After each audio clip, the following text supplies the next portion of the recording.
কিয়ামতের অবস্থা কি হবে, জালজালা যখন শুরু হবে, একবার চিন্তা কইরা দেখেন, আল্লাহ যখন নাড়া দিবে আমার আপনার অবস্থা থাকবে নি।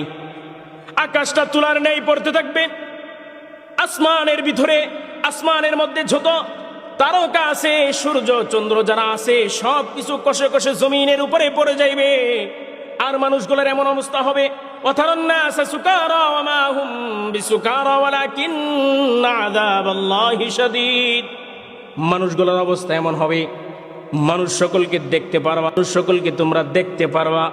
তারা যেরকম মদ পান করার পরে মানুষ মাতাল অবস্থায় যেরকম হেলে দুলে, কি করে হেলে দুলে মাতাল অবস্থায়, ওয়াতারান্নাসা সুকারা ওয়া মা হুম বিসুকারা, তোমরা মানুষ সকলকে দেখতে পারবা মাতাল অবস্থায়, কিন্তু আসলেই সত্যি সে মাতাল নয়।